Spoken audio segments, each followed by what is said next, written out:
Hey there. How's it going? Hello. Not too Uh, bad. Yeah.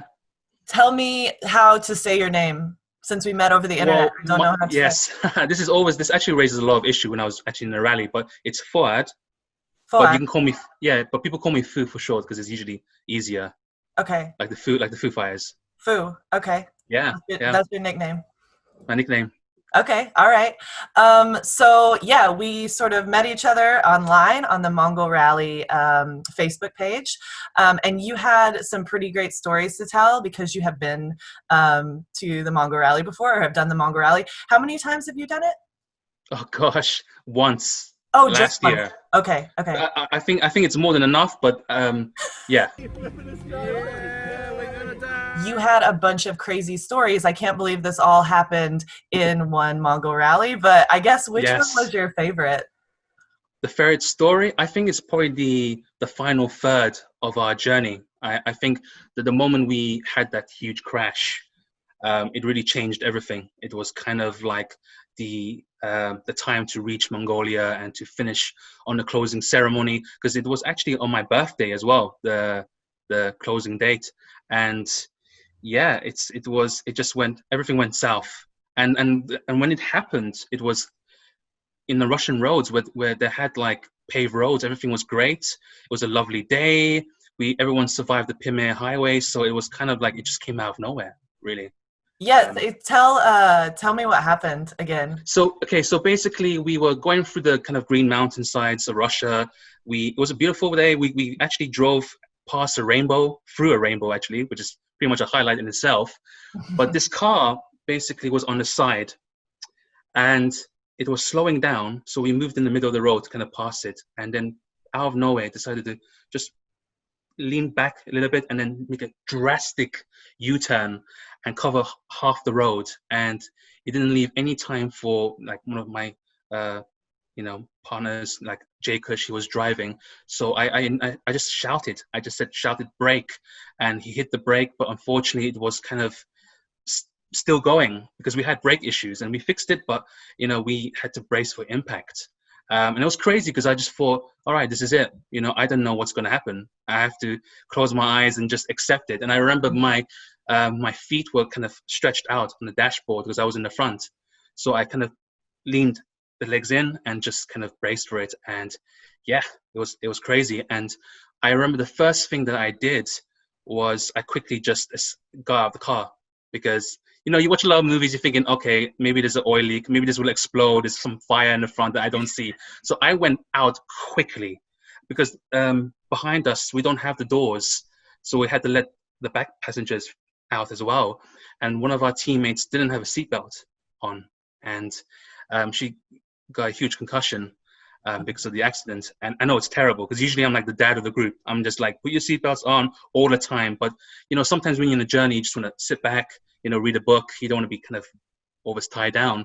But we got out and I just felt like it was nuts. And the guy in the other car, he was bleeding. His face was covered with blood.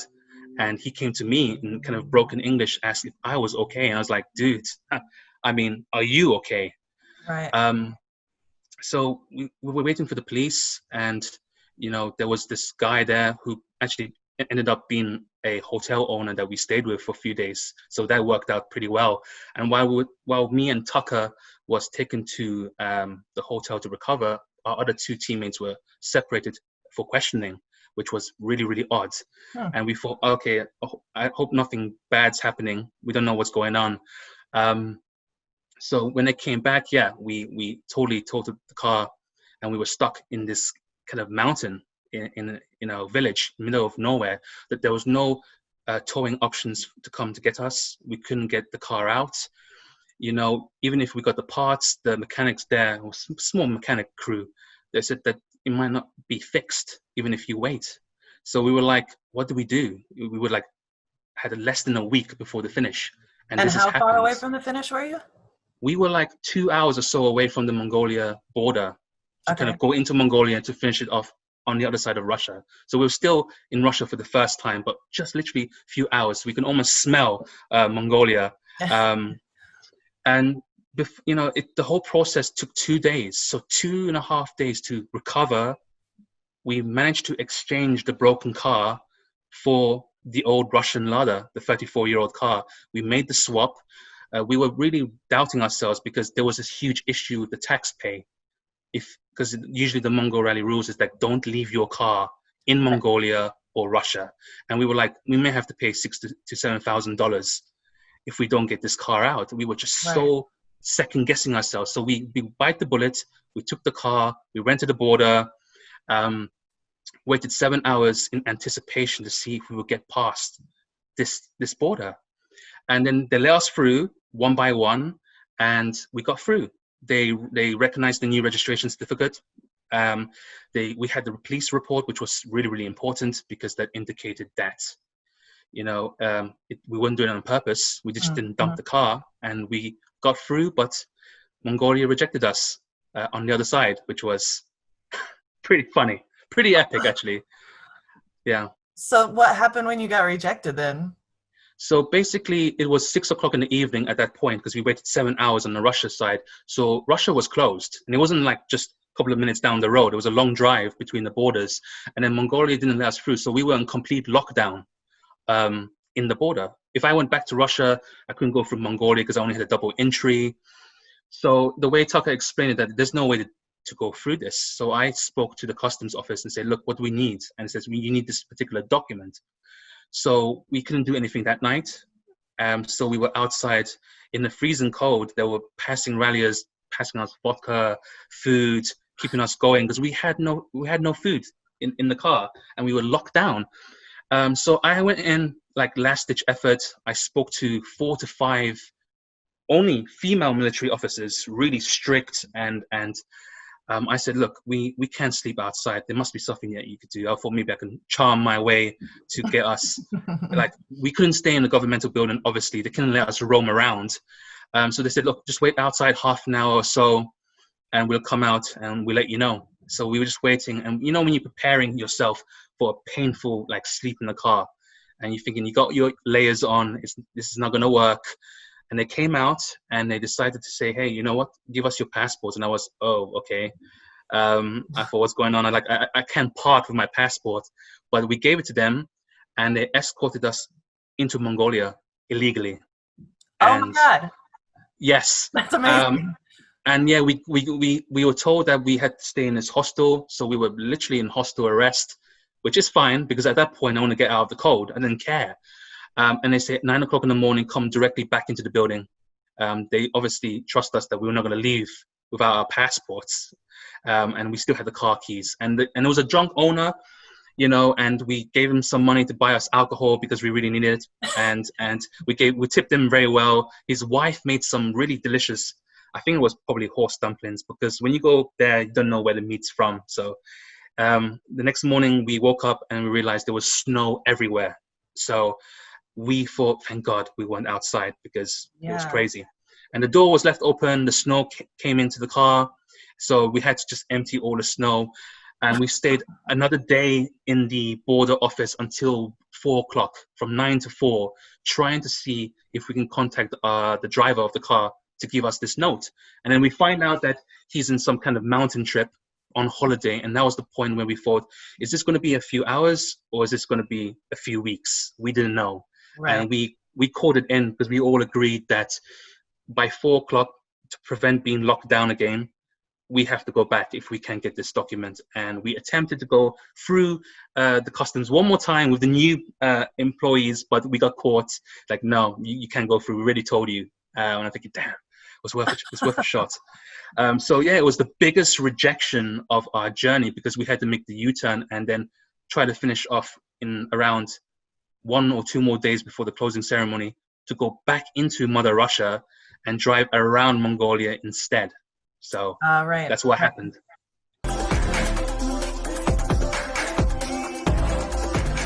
Okay, so a couple questions because of that story. Go for it. Yes, please. 1, how many times did you have to use your charm to get through and get stuff that you needed? Now think about it. I am the only Brit in a team full of US teammates. So that does not sound good. No, I mean it's great. It's great because but they speak really fast at times and loud sometimes, and I'm thinking just let me just kind of slow it down, see if I can talk and just, step by step. So quite a few times. But my name, obviously being Arabic, caused a lot of problems in every border I went to, which I thought was strange because I'm half Iranian. Okay. So I thought that maybe there was an issue if I said that was part Iranian. So I said my father's from Bangladesh, which he is.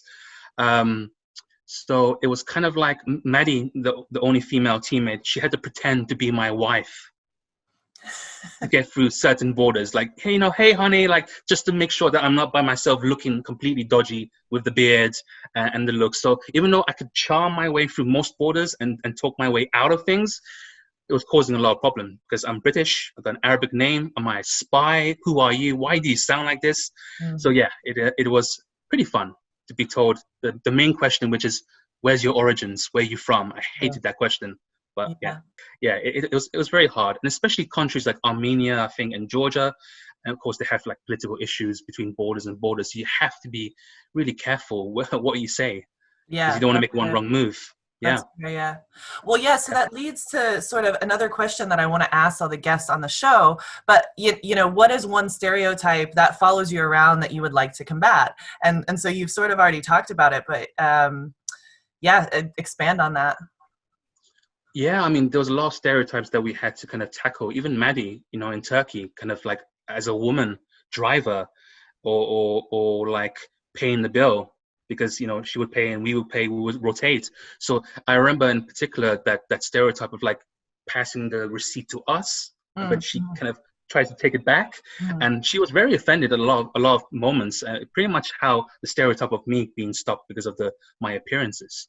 Right. So yeah, luckily Tucker, he was the main driver, so he dealt with all of the car questions. So we would usually separate in the border crossing. But yeah, the it's difficult. That's probably the one stereotype I would remove, the kind of pinpointing people and selecting them through the process of trying to get through. But yeah, Right. Because like the stereotype there is, being, are you Muslim? no, no, no, no. My Okay. family in Iran, my grandmother is probably really religious, but everyone else is pretty Western and laid back. So no, no, at Yeah. all. But that is the stereotype, sort of like a terrorist stereotype, right? Which is like Yeah, yeah, super offensive. And yeah, um, yeah. I guess I wish I could change how my name. After that journey, I just blamed my mom. Like, why didn't you just call me like John or a Philip? Why did you have to call me Fuad? I lost so much problems with that I name. I know, but that's so sad too, because you should be able to like your name and have whatever name you were born with. Yeah, and I think that's probably why I always kind of like, because I'm an illustrator as well and a performer. So Fu is pretty cool stage names. That's why I shorten it Sure. because it's easier and also easier to pronounce when I'm out there and stuff. So or most importantly, try to avoid my first name. Right, right. Yeah. Yeah, that like kind of sucks. I mean, have you, not necessarily on the rally, but just like throughout your life, have you tried to combat that stereotype? And how has that come? How have you been able to do that, and how has that come across to other folks? Well, I guess when you usually voice your opinion, it is deemed as, oh, this person's a troublemaker. Because even at my job, I'm part of one of the trade unions, so I'm a union rep. So one of my jobs is to kind of look into the Equality Act, making sure that employees and cases and everything is being finalized fairly. And it is kind of like recently with the escalation in the world, with um, I totally understand how it feels to be just discriminated, even by accident or just, kind of a passing thought. It happens, unfortunately, but, we do our best to try to tackle the situation, more than ever. Yeah, it's there. Yeah. Yeah, yeah, fair enough. Okay, pulling out of that topic, Yeah, I no, know go. that's Serious stuff. that's an intense one, so I'm sorry even No, no, it's to, fine. to It's bring it up, fine. but I just think that's part of the mission here is like, Yeah. let's figure out like what these stereotypes are and why they're frustrating for the people who have to deal with them. But the second question that I wanted to ask after hearing your story, because you kept mentioning we had to buy alcohol or people kept passing us vodka, how much Yeah. alcohol did you drink on the Mongol rally? I was trying to behave myself because I just thought this is a good chance to kind of try to get into shape and not to drink too much.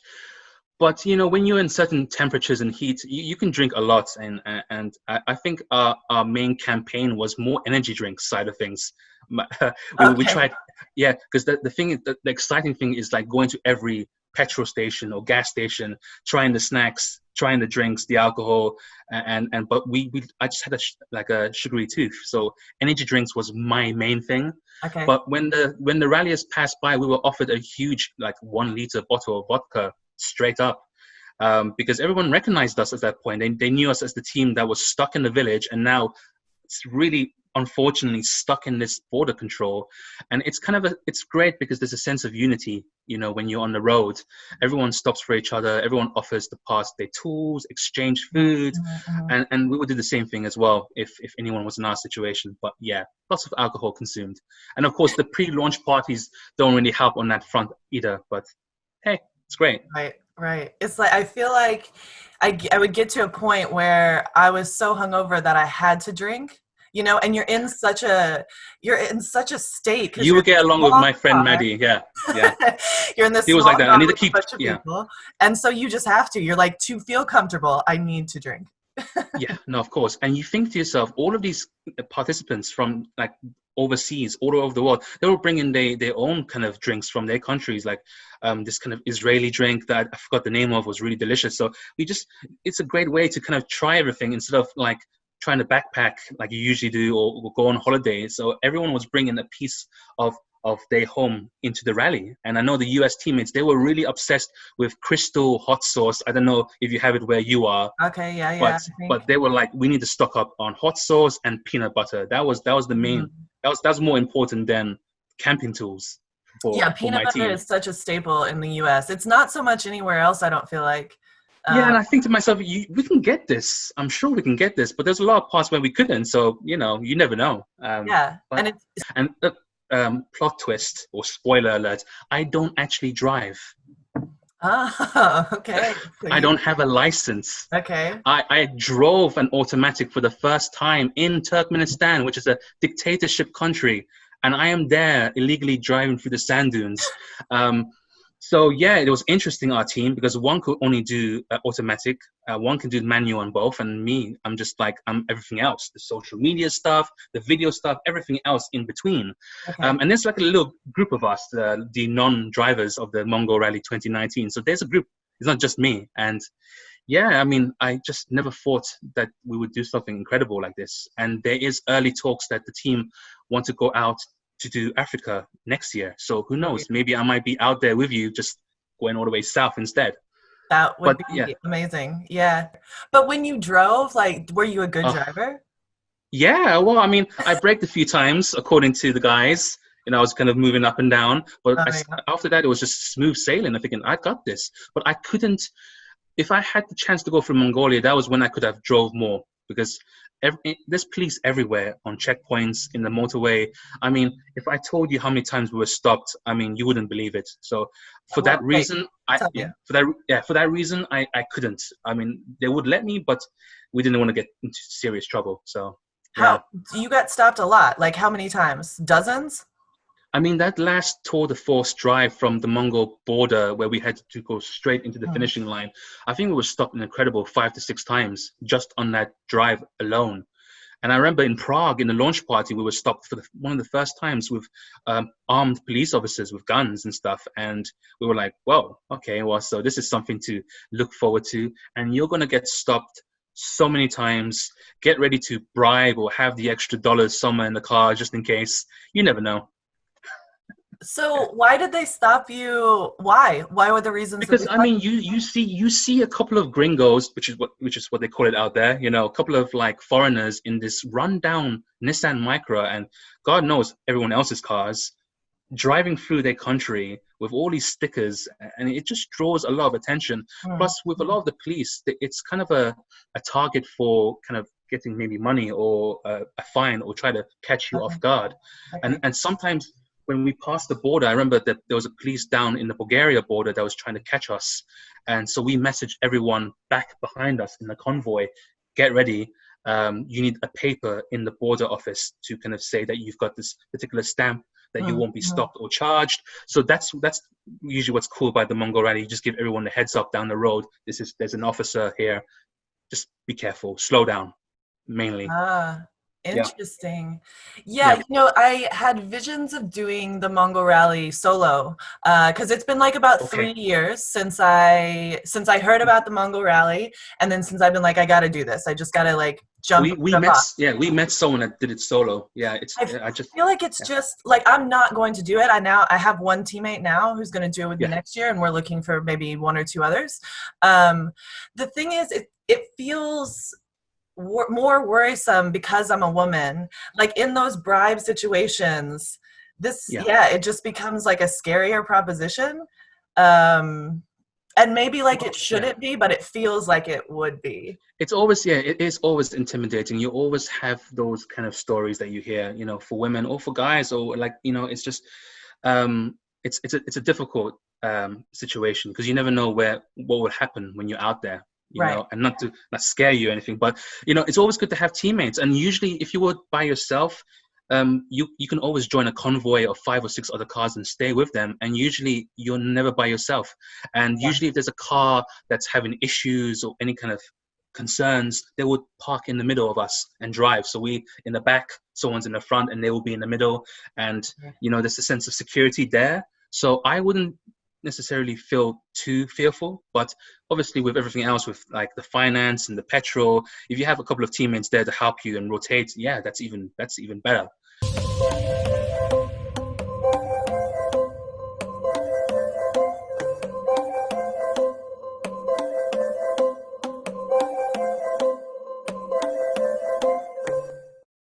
So I also want to talk about what you would do, or what we would do if I was there. Like I Yes. said, I lived in London at one time, so I'm very familiar with the city. But yeah, what would you take me to do? Well, I know usually the rule of thumb is like you shouldn't really go back to your workplace, especially on your day off. But I would probably take you to the Victoria and Albert Museum where I work, which is great because usually they have their Friday late events every Friday night. And usually the last Friday of the month, they will have the huge contemporary night, which is basically the huge theme across the whole museum. There's events happening around that particular subject. The grand entrance turns into a huge bar, there's music, and it's just nice to be in a museum in the evening. And there's this V&A has one of the beautiful gardens. And I think when you're younger, you always appreciate the other museums like the dinosaurs and the Mhm. science stuff. But when you grow older, and if you're in London, V&A is probably one of the best places to be. And everyone will be there that I know. They will tell you all kinds of stories about behind, the museum workshops. And they all followed me in the Mongol Rally. So they'd be like, probably really excited for you as well. It's like, just kind of wish you good luck. And it's a good vibe, and you can you can glam up if you need to, black tie or just casual. People really go out, and usually when we have certain exhibitions like maybe Frida Kahlo, or someone really renowned, people dress up for the occasion, and it's just Okay. great when you can just be kind of creative on that side of things. So yeah, the V&A will be probably one of the first places. And I took my teammates as well when we finally finished the rally, and they loved it. They were just like, because usually in America, there's not a lot of the old Victorian buildings Yeah. because it's still relatively new country. But in England, you have all of these old style buildings, and they were really, really just like, we don't have anything like this in Seattle. Like, Yeah. and it's awesome. Yeah, yeah, and it's just kind of like it's a nice way to kind of show them around, and yeah, that's probably what I would do the first night. Those are some nice shoes. I'm into them. I'm into the shoes. Whenever I get over there, I'll have to do that. That sounds amazing. And you sent me pictures of it, and it looks really rad. So Yes, honestly, I'm into yeah. it. And in terms of your third team, literally, if you advertise, you literally lit the beacon with this project, which is amazing, and you saw the response. So there's Yeah, there's no, always people looking for teammates, like in the page. So yeah, good luck on that one too. yeah. Yeah. What was the last theme that there was at the late Friday or Jesus, late because night? we've been furloughed for almost 4 months now. Yeah. We are going back in August. I would like to say something to do with kimono because that was one of the last exhibitions. We had the kimono that was actually which Alec Guinness wore in the Star Wars films, and Oh, we had stuff from the Seven Samurai. So we had kimonos. David Bowie's one, all kinds of really renowned, beautiful Japanese kind of clothing. So that was the last theme, because usually when we have a new exhibition, we try to kind of center that month around that particular project. And I think when we go back, it's still going to be continued, which is Okay. great, because I thought all the country would want their stuff back, because it's only a loan for literally a few months. But with Right. the quarantine stuff, everything's just been delayed. And so, yeah, that's probably the last project. Cool. Well, thank you so much for getting No, on thank you. Thank you so the much. Mongol Yeah. Rally from this beautiful couch. I would much. Mongol Rally 2020 is the best year yet. Of Uh, course. I don't think I so. mean, I would rather be out there, but you'd rather be out there. stuck Yeah. on the couch. But yeah, thanks so much. And we No will talk worries. very soon, I'm sure.